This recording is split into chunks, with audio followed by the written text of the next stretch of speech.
Good morning.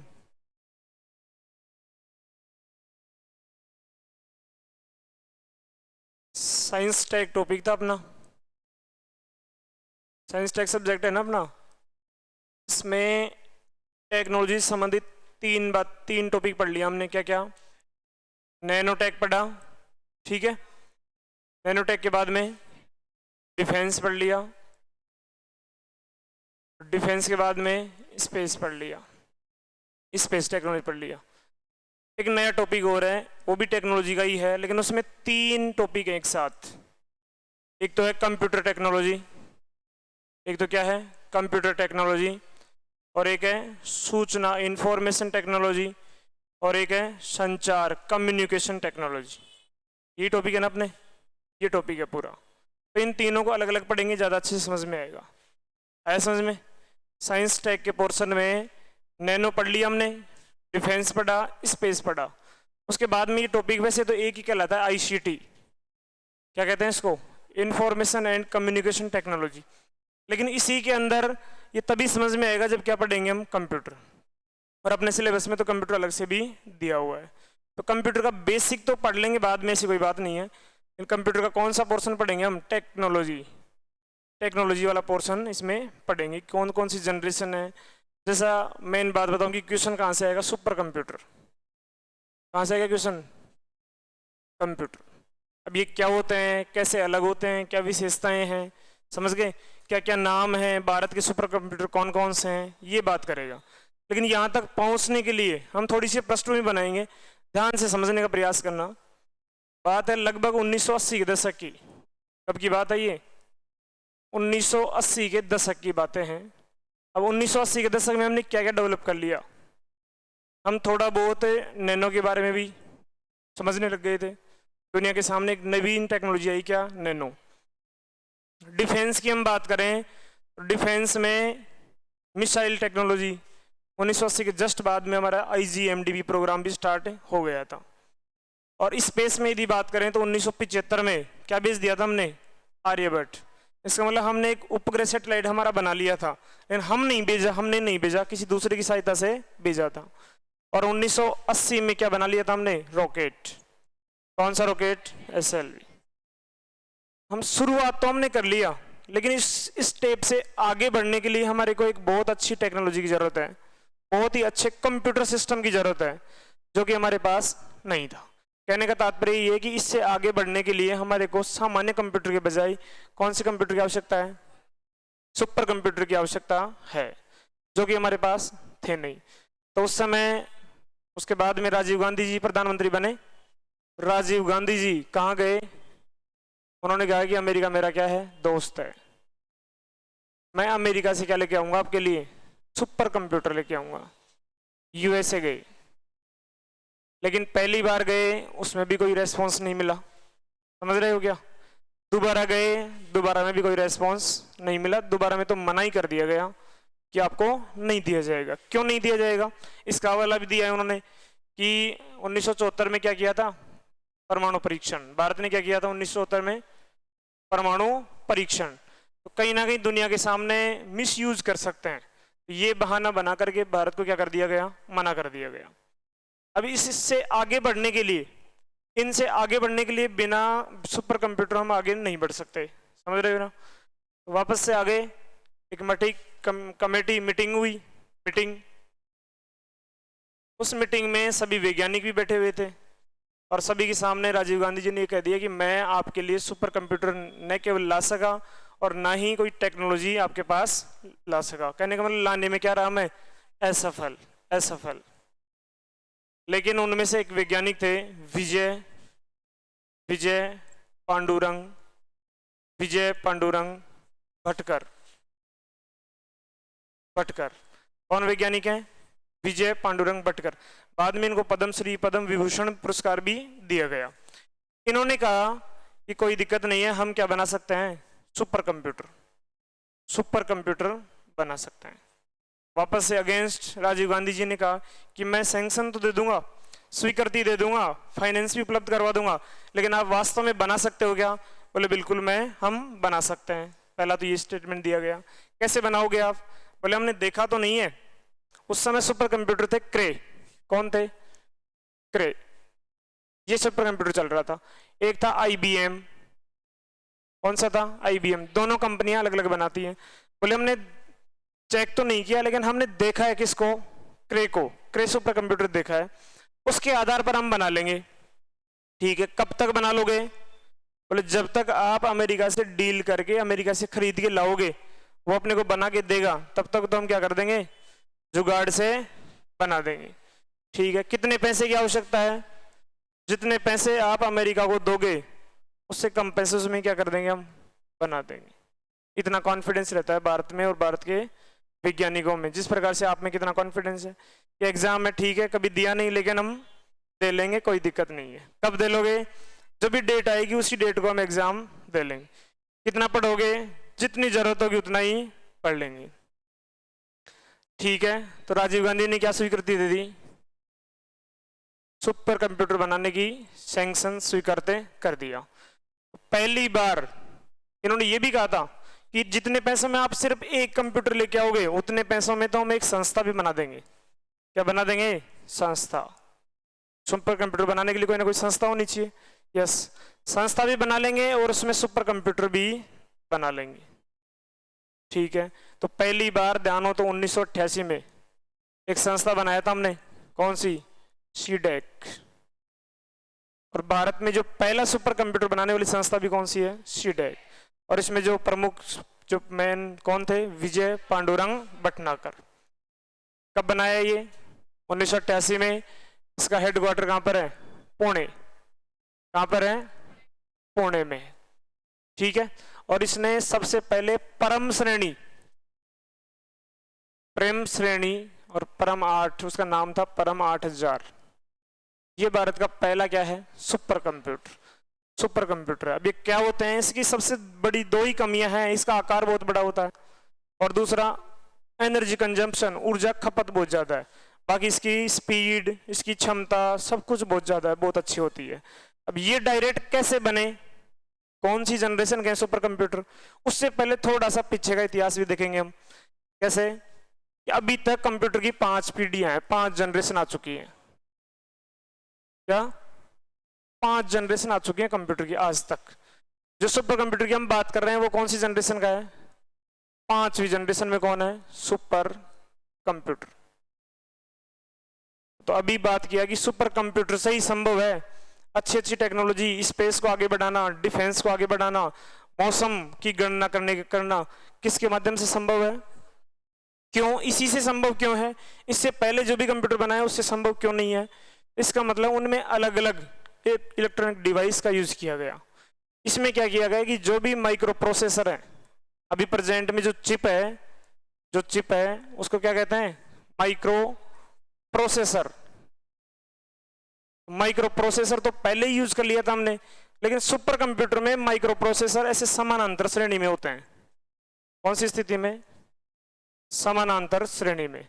काफी संख्या में माइक्रो प्रोसेसर को समानांतर श्रेणी में लगा करके यूज में लेते हैं, इसी वजह से इसका आकार बढ़ जाता है। तो फिर इससे पहले चौथी पीढ़ी में क्या स्थिति थी? तीसरी में क्या थी? दूसरी में क्या? और पहली में क्या? तो मैं शुरुआत तो यहां से करूंगा। कंप्यूटर की जनरेशन, कंप्यूटर की जनरेशन पीढ़ियां अब तक टोटल कितनी आ चुकी हैं? 5। टोटल कितनी है? 5। पहली की बात करें, प्रथम पीढ़ी की बात करें, तो कंप्यूटर में जो मेन काम तो क्या है? उसमें प्रोसेसर ही है कि किस प्रकार से डाटा लेंगे, उनको प्रोसेस करेंगे और किस प्रकार से आउटपुट निकलेगा। मेन जो इंपॉर्टेंट यूज किया गया इस जनरेशन में वो था वैक्यूम ट्यूब, निर्वात नलिका। निर्वात नलिका। तो पहले जनरेशन का जो कंप्यूटर थे उसमें प्रोसेसर के रूप में किसका यूज किया गया? निर्वात नलिका, वैक्यूम ट्यूब। ये पहुंचते हैं, और ये जनरेशन का पीरियड है 1942 से 1955। बताओ प्रथम पीढ़ी के कंप्यूटर कब से कब तक बने? प्रथम पीढ़ी के कंप्यूटर में इलेक्ट्रॉनिक डिवाइस के रूप में डाटा को प्रोसेस करने के लिए किसका यूज किया गया? निर्वात नलिका। और क्या क्या विशेषताएं इसकी? इसका आकार बहुत बड़ा था, आकार बहुत ही बड़ा। क्यों? कि निर्वात नलिका का आकार ही बहुत बड़ा होता है। ठीक है, धीरे धीरे फिर आकार कम होते जाएंगे कंप्यूटर के। दूसरी बात, इसकी जो स्पीड है वो भी बहुत कम, स्पीड बहुत कम है। और इसका जो स्टोरेज पावर है, क्षमता है, वो भी बहुत ही कम। ये मुख्य किस विशेषता कौन सी जनरेशन की है? प्रथम पीढ़ी के कंप्यूटर। उसके बाद में आगे बढ़े, द्वितीय पीढ़ी के कंप्यूटर। इसका टाइम पीरियड है 1955 से 1965। 1965 के बीच में द्वितीय पीढ़ी के कंप्यूटर बनाए गए। तो वैक्यूम ट्यूब के स्थान पर पहली बार ट्रांजिस्टर का यूज किया गया। ट्रांजिस्टर क्या है? सेमीकंडक्टर डिवाइस है, अर्धचालक युक्ति है। तो इसकी तुलना में उसका आकार भी कम था, तो कंप्यूटर का आकार भी कम हो गया।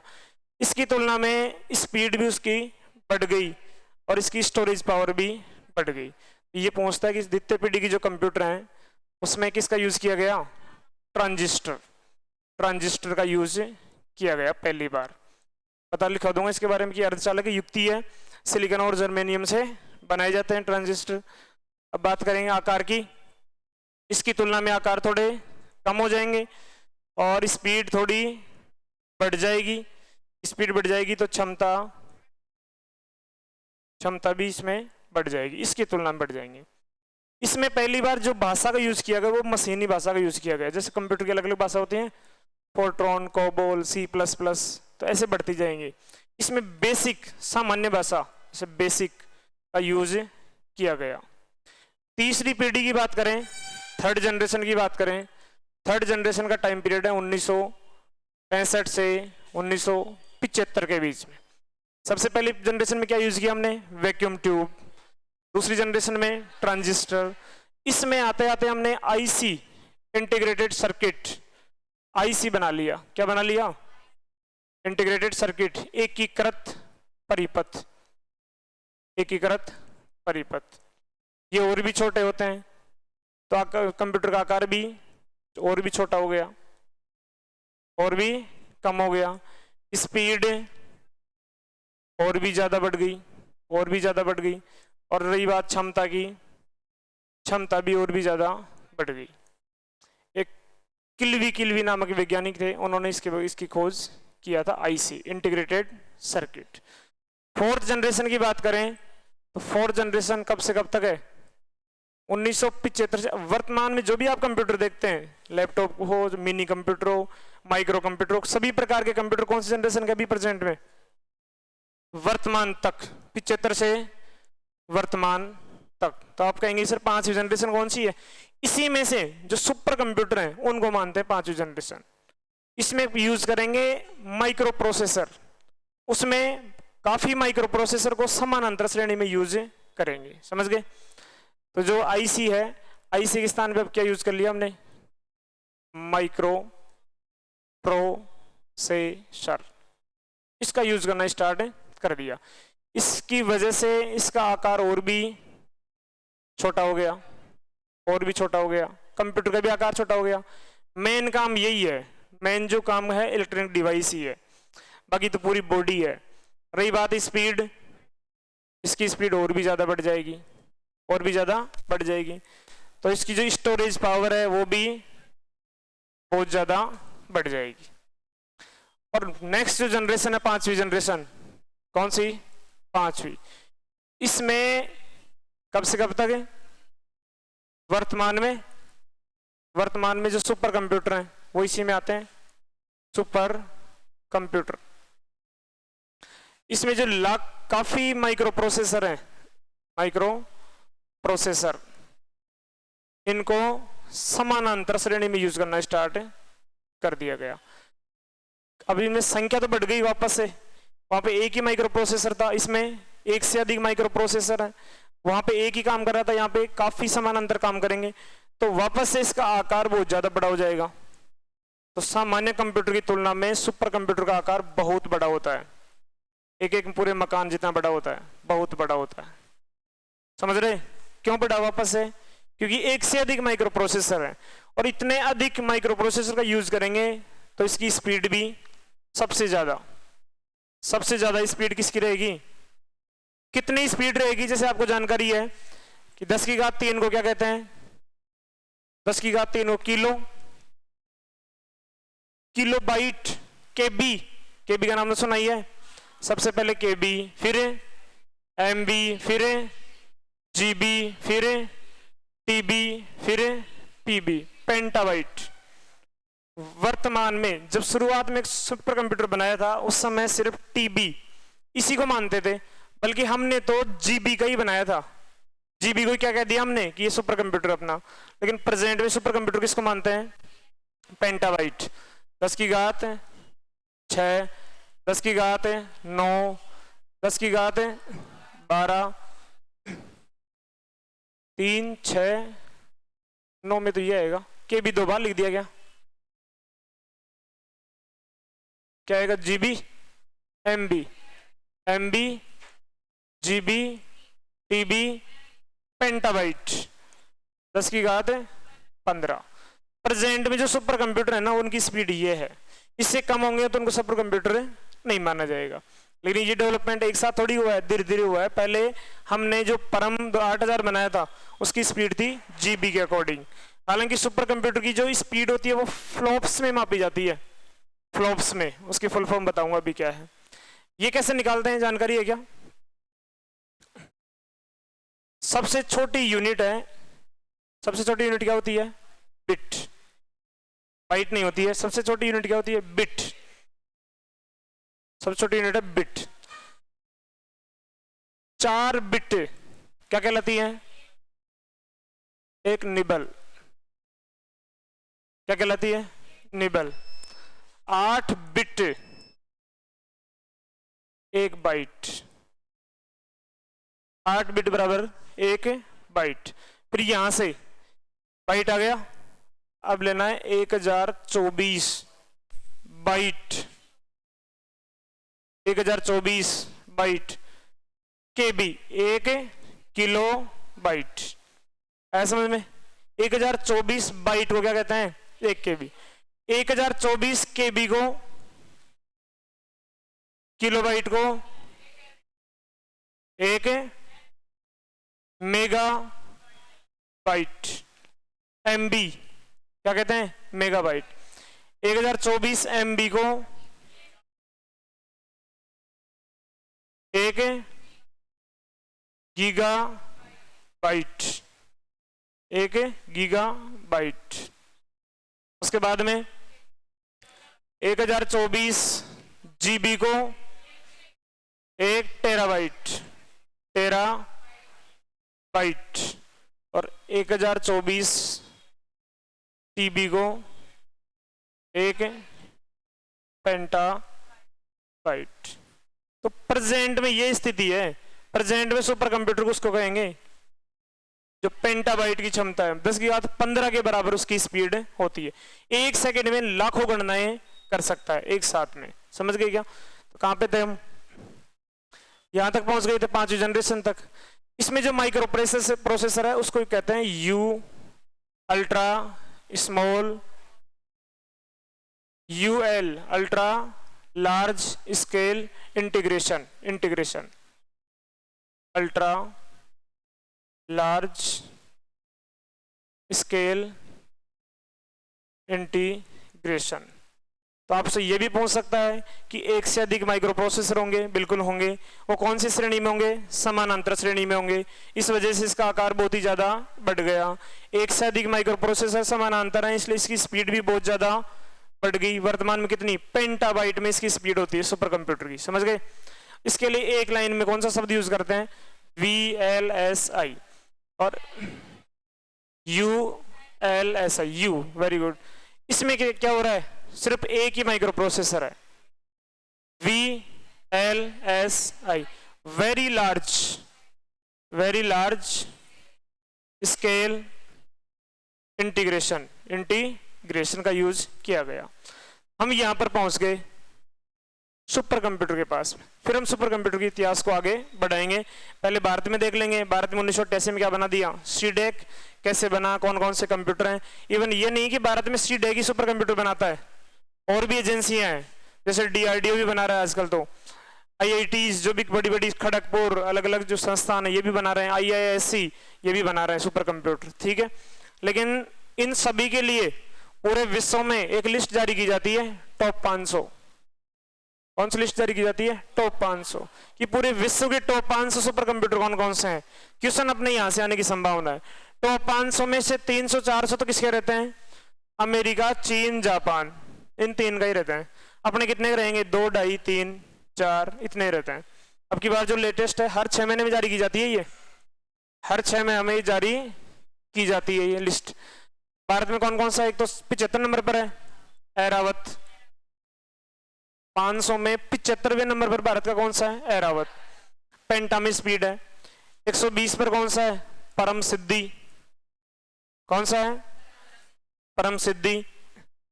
और 163 ऐसा उस पे है प्रत्यूष। कौन सा है?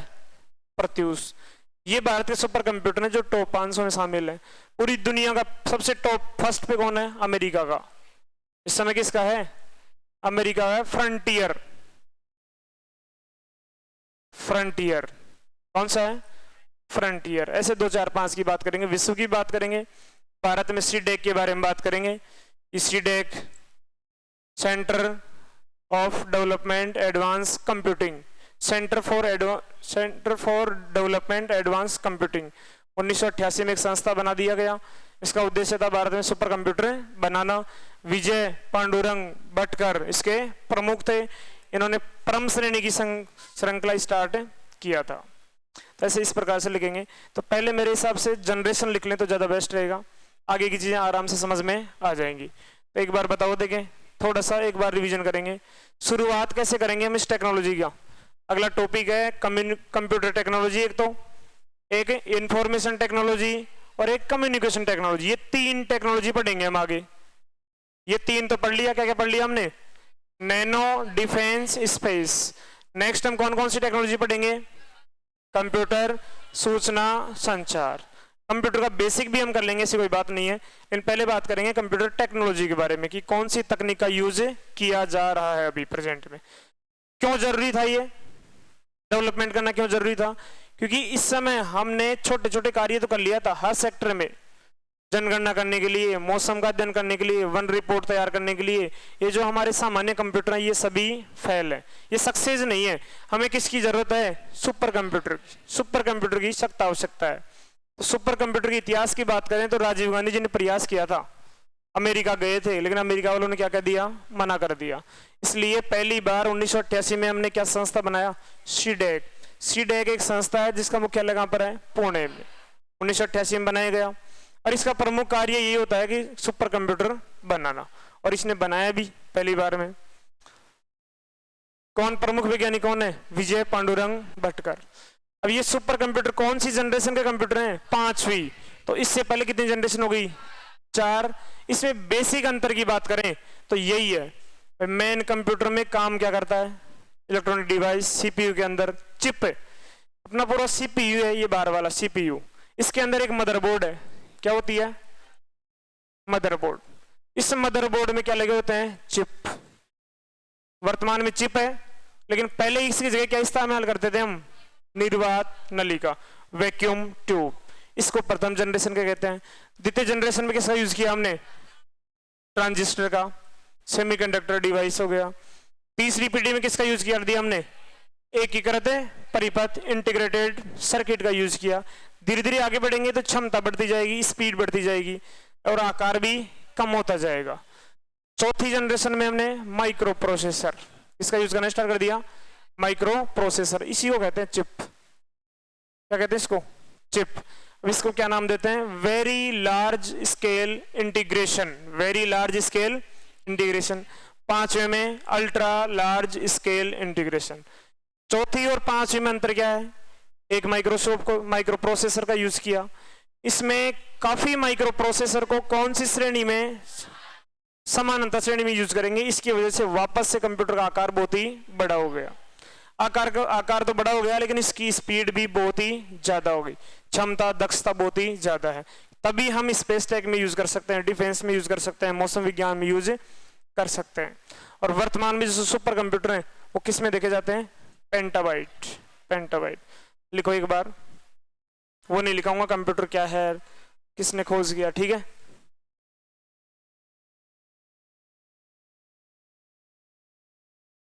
कंप्यूटर की जनरेशन, पीढ़ियां, कंप्यूटर की जनरेशन।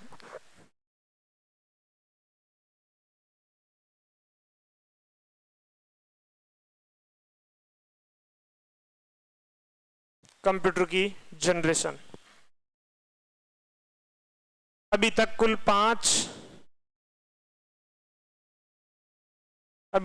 5 जनरेशन आ चुकी हैं। अच्छा, मोबाइल की कितनी जनरेशन आ गई? 5G चल रहा है अभी, ठीक है। लिखो कंप्यूटर में जनरेशन का मतलब समझे क्या होता है? एक तो हमारी जनरेशन और एक आपकी जनरेशन, अंतर है ना। कितने इंटेलिजेंट हैं आप, कितने अच्छे हैं, कितने अनुशासित हैं। इसका मतलब नेक्स्ट जो भी जनरेशन आती है वो अच्छी होती है, उसमें अच्छी क्वालिटी होती है, योग्यता होती है उसमें। समझ गए? लिखो अभी तक टोटल 5 जनरेशन आ चुकी है कंप्यूटर में। एक नंबर लिखो, प्रथम पीढ़ी, फर्स्ट जनरेशन।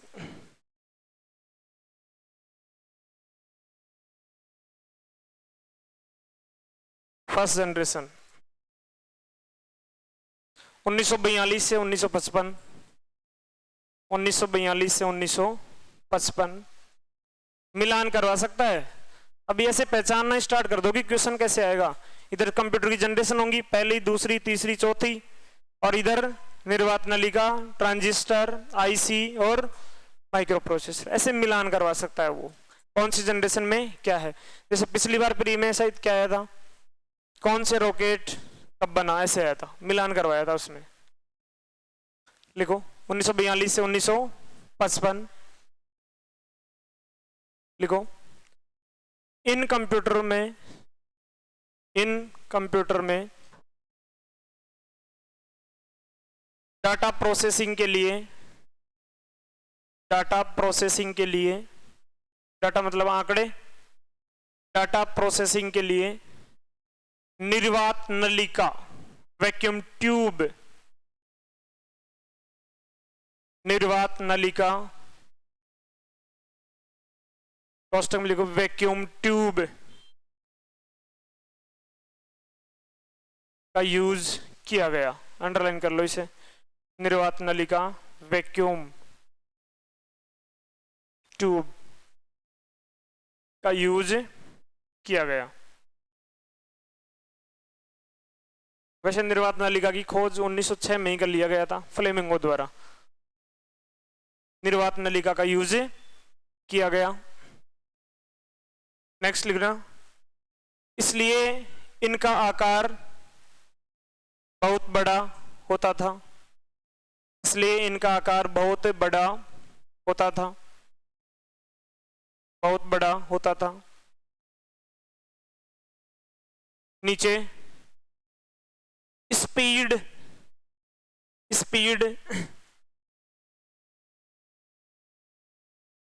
बहुत कम, स्पीड बहुत कम। स्टोरेज क्षमता, संग्रहण क्षमता, स्टोरेज कैपेसिटी बहुत कम, बहुत कम। नेक्स्ट लिखना, इसमें मशीनी भाषा का यूज किया गया। भाषा कई प्रकार की है, देख लेंगे एक बार, बेसिक कंप्यूटर में पढ़ लेंगे उसको। दिल्ली पुलिस में तो फिर भी क्वेश्चन आएगा भाषा से। इसमें मशीनी भाषा का यूज किया गया। उदाहरण लिख लो इसके, उदाहरण एनीवेक, यूनिवेक, एनीवेक, यूनिवेक, ये कंप्यूटर की श्रेणियां हैं उस समय की। एनीवेक, यूनिवेक। फर्स्ट जनरेशन के बारे में आपसे पूछे तो क्या क्या बताओगे आप? कंप्यूटर की पहली जनरेशन कब से कब तक है? 42 से 55। उन दौरान उन कंप्यूटरों में जो डाटा की प्रोसेसिंग है उसमें किसका यूज किया जा रहा था? वैक्यूम नलिका, वैक्यूम ट्यूब का यूज किया गया। क्योंकि इसका आकार बहुत बड़ा था, वैक्यूम ट्यूब का आकार बहुत ही बड़ा था। दूसरी और विशेषता थी, ये बहुत जल्दी गर्म हो जाती थी ये ट्यूब, इसलिए इनके साथ में एसी लगाते थे, एसी जैसी कंडीशन बनाई जाती थी। धीरे धीरे आपने देखा होगा जितने महंगे कंप्यूटर होंगे आगे वाले आने वाले, वो गर्म कम होते हैं, और जितने पुराने होंगे वो जितनी जल्दी गर्म हो जाते हैं। तो ये सबसे ज्यादा जल्दी ही गर्म हो जाती थी, इसलिए इसको रोक देते, काम करते करते रोक दो, त्यावस दिलाओ, इसको आराम दिलाओ, ठीक है। ये सबसे बड़ी कमी थी इसकी। चलें आगे। आकार बड़ा क्यों था इनका? क्योंकि वैक्यूम ट्यूब का यूज किया गया। वैक्यूम ट्यूब काफी बड़ी एक संरचना है। स्पीड बहुत ही कम, स्टोरेज कैपेसिटी भी कम। कौन सी भाषा का यूज? मशीनी भाषा का। उदाहरण के तौर पर एनीवेक, यूनिवेक, ठीक है, बेसिक बात ये है। देखो सेकंड जनरेशन, सेकंड जनरेशन,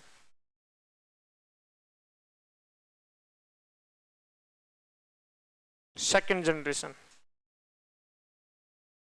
1955 से 1965 तक, 1955 से 1965 तक।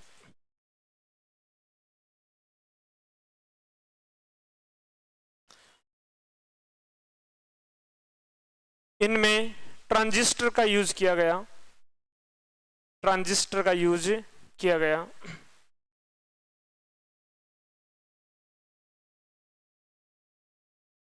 ट्रांजिस्टर का यूज किया गया।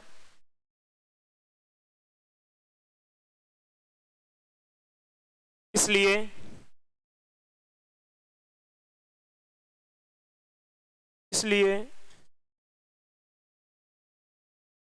इनका आकार थोड़ा कम, आकार थोड़ा कम इनकी तुलना में, पिछले वाले की तुलना में। अब नीचे लिखना स्पीड थोड़ा अधिक, स्पीड थोड़ा अधिक,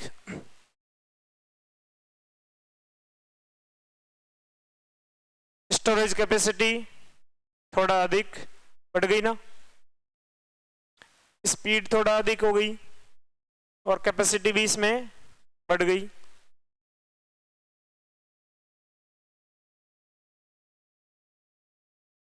इनमें बेसिक तथा कोबोल भाषा का यूज किया गया।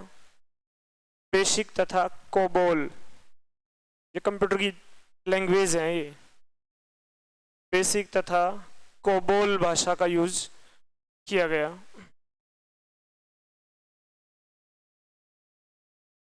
भाषा का यूज किया गया। उदाहरण आईबीएम श्रेणी, आईबीएम श्रेणी के कंप्यूटर। अब आईबीएम में कई है, 1000, 1500, 800, 1600 ऐसे। उदाहरण आईबीएम श्रेणी, देख लिया। तो दोनों जनरेशन में यदि तुलना करें तो जल्दी याद हो जाएगा आराम से। मतलब फर्स्ट जनरेशन कब से कब तक? सेकेंड किसका यूज किया गया? किसका यूज किया गया? आकार बड़ा थोड़ा कम, स्पीड कम थोड़ी अधिक, स्टोरेज कैपेसिटी कम अधिक। इसमें मशीनी भाषा और इसमें बेसिक कोबोल भाषा। एग्जाम्पल उसमें कौन से कंप्यूटर थे? एनीवेक, यूनिवेक, इसमें आईबीएम श्रेणी। Next third generation, third generation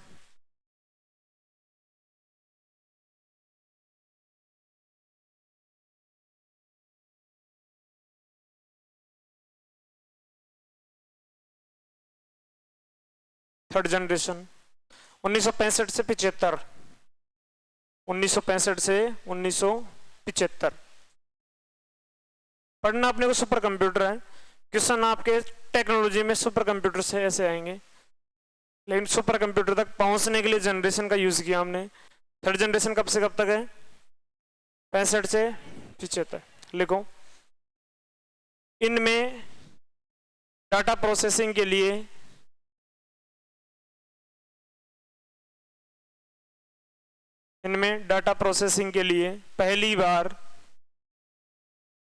पहली बार IC, integrated circuit data processing के लिए पहली बार आईसी मतलब इंटीग्रेटेड सर्किट या एकीकृत परिपथ का यूज किया गया।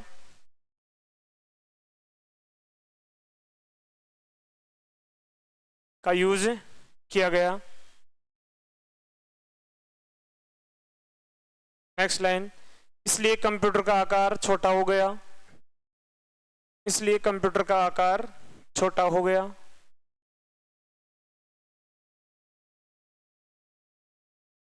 एकीकृत परिपथ का यूज किया गया, इसलिए कंप्यूटर का आकार कैसा हो गया, छोटा हो गया। स्पीड बढ़ गई, स्पीड अधिक हो गई, बढ़ गई।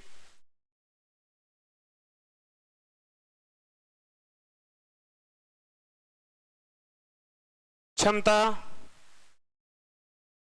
अधिक हो गई,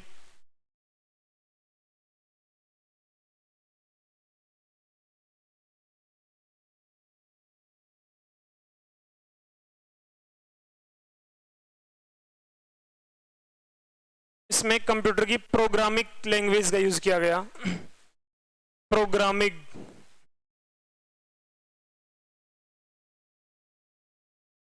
भाषा का यूज किया गया, प्रोग्रामिंग भाषा का यूज किया गया।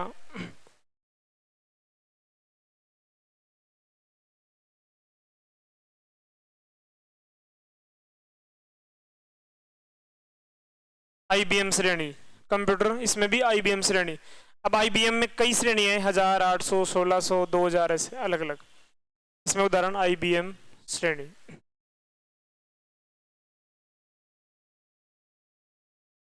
क्या फोर्थ जनरेशन, थर्ड में क्या लिखा, कब से कब तक है, किसका यूज किया, इसकी वजह से आकार इसका और भी कम हो गया, स्पीड और भी ज्यादा बढ़ गई, क्षमता बढ़ गई, प्रोग्रामिंग भाषा का यूज किया गया, और इसमें उदाहरण है आईबीएम श्रेणी की। नेक्स्ट उन्नत श्रेणी के कंप्यूटर आ गए। चौथी जनरेशन लिखो, 1975 से वर्तमान तक, 1975 से वर्तमान तक। इसमें लिखना वर्तमान के सभी मिनी, माइक्रो, मेन फ्रेम, वर्तमान के जो भी कंप्यूटर हैं वो कौन सी पीढ़ी के हैं, अभी इसी पीढ़ी के हैं। लिखो वर्तमान में सभी mini, micro, main frame computer. Main frame बहुत बड़े होते हैं, मिनी बहुत छोटे, माइक्रो, अंतर बताओ एक बार, देख लो एक बार। मिनी तो सबके अलग अलग, सबके पास अभी लैपटॉप दे दें तो अपने अपने डपली, अपने अपने राग, सबके अपने अपने कंप्यूटर हो जाएंगे। और यहाँ पे बड़ा सीपीयू लगा दिया कोने में, और उससे सभी को जोड़ दिया कि पूरा ऑफिस तो एक ही है ना, काम तो सभी को सुपर 50 का प्रचार ही करना है, किसी को मैसेज भेजना है, किसी को नोट्स भेजना है, किसी को कॉलिंग अटेंड करना है, लेकिन काम सिर्फ एक ही सीपीयू के माध्यम से होगा। उसे क्या कहते हैं, माइक्रो। बहुत बड़ा सीपीयू, बहुत बड़ा कंप्यूटर मेन फ्रेम, इन तुलना में बड़ा होता है। तो क्या लिखवाया, वर्तमान में सभी mini, micro, main frame computer इसी जनरेशन में बने हैं, इसी पीढ़ी में बने हैं, इसी पीढ़ी में बने हैं।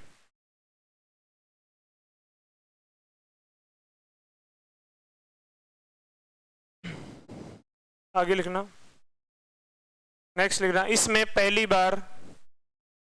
पहली बार डाटा प्रोसेसिंग के लिए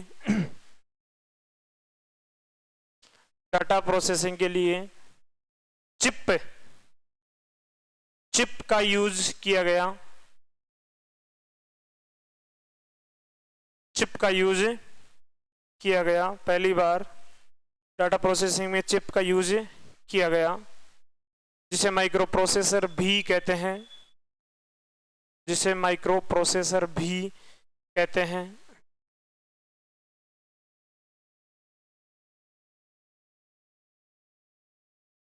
माइक्रो प्रोसेसर भी कहते हैं, माइक्रो प्रोसेसर भी कहते हैं। लिख लिया क्या? और इस टेक्नोलॉजी को क्या कहते हैं? VLSI। लिखो, इस तकनीक को VLSI, इस तकनीक को VLSI, very large scale integration,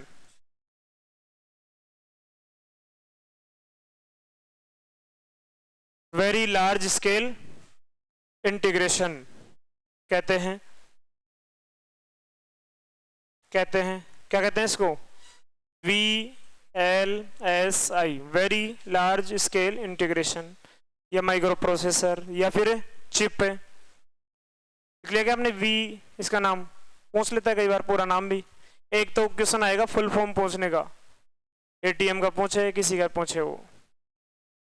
VLSI का पूरा नाम क्या है? Very large scale integration. Next लिखो, इनका आकार बहुत छोटा हो गया, आकार बहुत छोटा, आकार बहुत छोटा,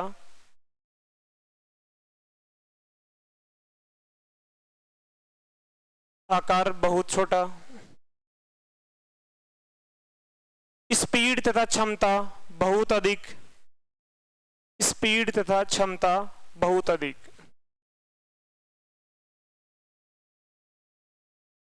अभी जो प्रेजेंट में HP, लेनोवो, एप्पल, ये सभी कंप्यूटर किसके एग्जांपल हैं? इसी के। उदाहरण लिखो, एप्पल, उदाहरण एप्पल, लेनोवो, HP, कौन सी कंपनी का लाओगे आप? एक सुपर कंप्यूटर दिलाते हैं आपको। लिखो उदाहरण एप्पल, लेनोवो, HP, जो भी प्रेजेंट के कंप्यूटर है ना सभी, वो किस में, कौन सी जनरेशन के हैं? चौथी जनरेशन के। लास्ट में लिखो जल्दी थोड़ा, 5वीं पीढ़ी, 5वीं पीढ़ी, 5th जनरेशन।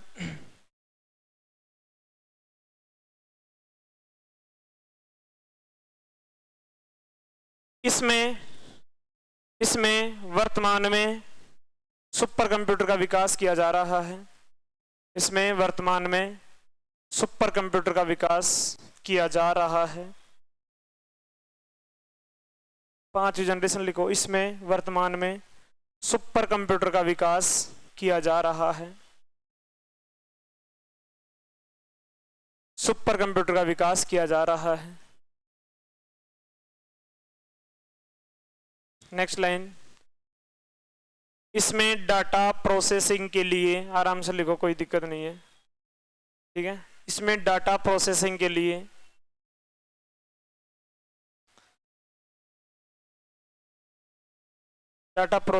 लिए एक से अधिक माइक्रो प्रोसेसर को, एक से अधिक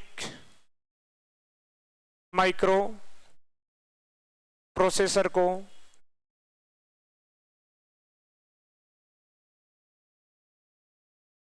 एक से अधिक माइक्रो प्रोसेसर को कौन सी श्रेणी में? समानांतर श्रेणी, अंडरलाइन कर लेना इस बात को। एक से अधिक माइक्रो प्रोसेसर को समानांतर श्रेणी, समानांतर श्रेणी में व्यवस्थित किया जाता है, समानांतर श्रेणी में व्यवस्थित किया जाता है, समानांतर श्रेणी में व्यवस्थित किया जाता है।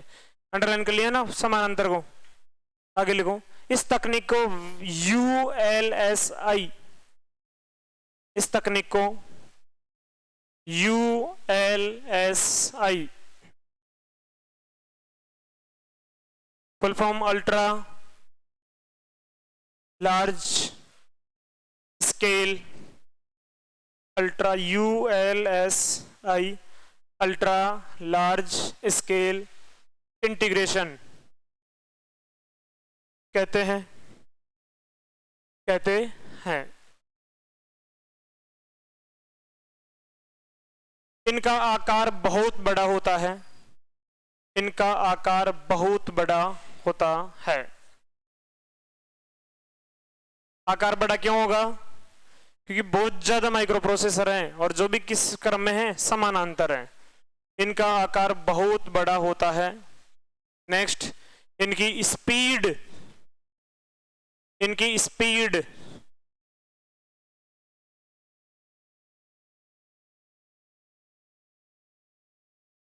वर्तमान में पेंटाफ्लॉप्स में होती है। इसको बताऊंगा पेंटाफ्लॉप्स क्या होता है। इनकी स्पीड वर्तमान में पेंटाफ्लॉप्स पेंटाफ्लॉप्स में होती है। वर्तमान में जो भी सुपर कंप्यूटर हैं उनकी स्पीड क्या होती है, पेंटाफ्लॉप्स में होती है। अब किसी की ज्यादा किसी की कम। जैसे भारत की तो 4-5 पेंटाफ्लॉप्स ही है। जो अमेरिका का फ्रंटियर है ना, सबसे पहला 500 में पहला, उसकी 1102 पेंटाफ्लॉप्स। स्पीड कितनी होती, किस में होती है, पेंटाफ्लॉप्स में। नेक्स्ट, इनकी जो स्टोरेज कैपेसिटी भी बहुत अधिक होती है। स्टोरेज कैपेसिटी भी बहुत अधिक होती है।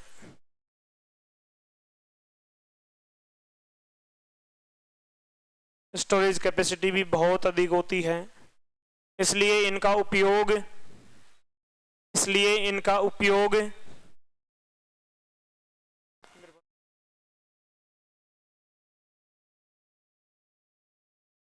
इसलिए इनका उपयोग स्पेस टेक्नोलॉजी, डिफेंस टेक्नोलॉजी, इसलिए इनका उपयोग स्पेस टेक, डिफेंस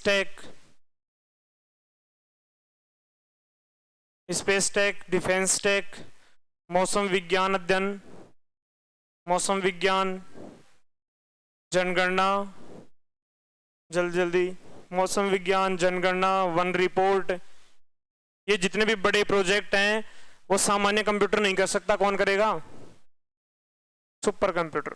क्या क्या लिखा, जनगणना, वन रिपोर्ट तैयार करना इत्यादि में किया जाता है, एक बेसिक सा अंतर और बता देता हूं ताकि सुपर कंप्यूटर के बारे में आपकी जानकारी क्लियर हो जाए। 2 प्रकार के कंप्यूटर हो गए। अब जनरली बात करें तो एक तो हो गया सिंपल, प्रथम पीढ़ी, द्वितीय पीढ़ी, तृतीय तो है नहीं अभी प्रेजेंट में, कौन सी है, चतुर्थ है या फिर 5वीं है। चतुर्थ में सभी कंप्यूटर कैसे हो गए, सिंपल कंप्यूटर।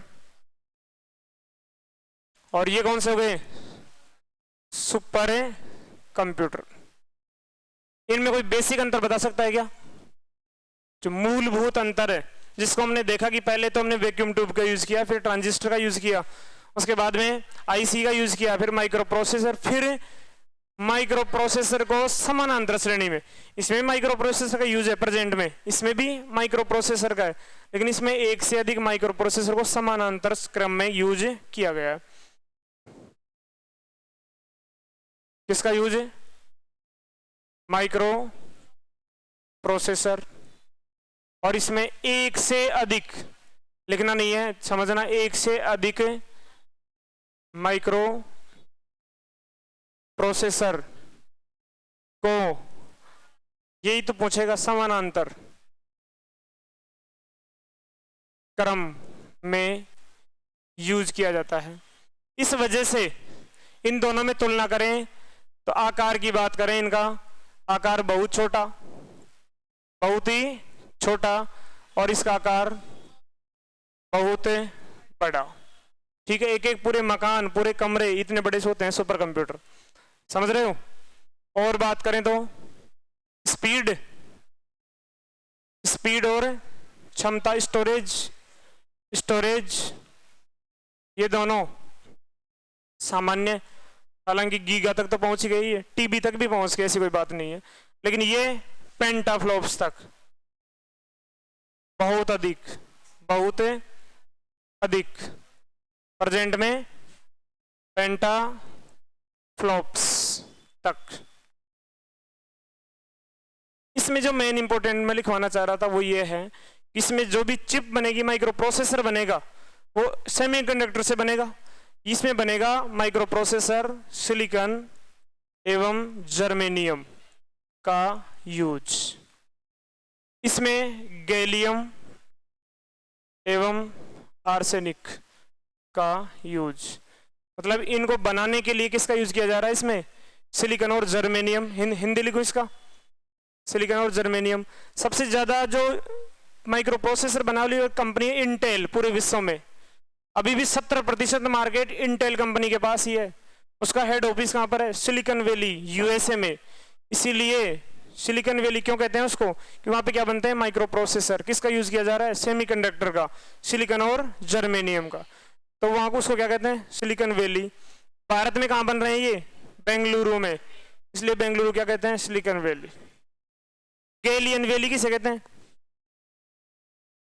गैलियन वैली, ये गैलियम और आर्सेनिक, गैलियम वैली। कहने का मतलब ऐसे कंप्यूटर भारत में ज्यादातर बन रहे हैं, पुणे में यूज किया जा रहा है, तो भारत का गैलियम वैली कहते हैं पुणे को। किसे कहते हैं, पुणे को।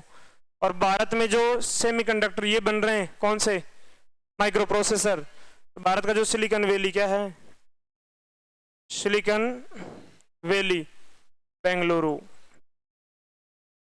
बेंगलुरु। समझ जाओगे कि ये सिलिकॉन और जर्मेनियम का यूज, गैलियम और आर्सेनिक का use, gallium valley Pune, silicon valley Bengaluru. Speed generally सामान्य, ठीक है, इतना कमजोर भी नहीं है, लेकिन इनकी तो बहुत ही ज्यादा होती है। इसकी सबसे बड़ी दो कमजोरी है, ध्यान दो, एक तो आकार बहुत बड़ा है, हर जगह इसको मूवमेंट नहीं करवा सकते, और ऊर्जा की खपत सबसे ज्यादा होती है, ऊर्जा की खपत बहुत ही ज्यादा होती है। फिर इसी को हम आगे बढ़ाएंगे, कल सुपर कंप्यूटर का इतिहास देखेंगे विश्व में और भारत में, फिर भारत के कंप्लीट लिखेंगे कौन कौन से हैं, टॉप 500 की लिस्ट भी बनाएंगे। थैंक यू, इसको लिख लो, बाकी कल पढ़ेंगे। Thank you.